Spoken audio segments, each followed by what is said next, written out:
Ni abakinnyi bari kwambara Intwari FC, visi perezida n'umujyanama mukuru bahageze nabo barimo barabaha amabwiriza, abakinnyi barimo barayafata.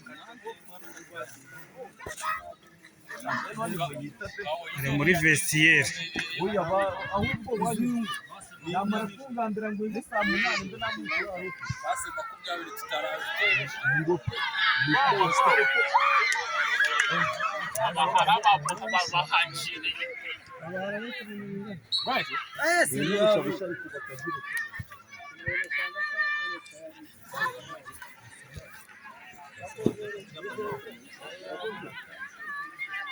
N'umukuru w'abafana Kamanda aba yahageze nawe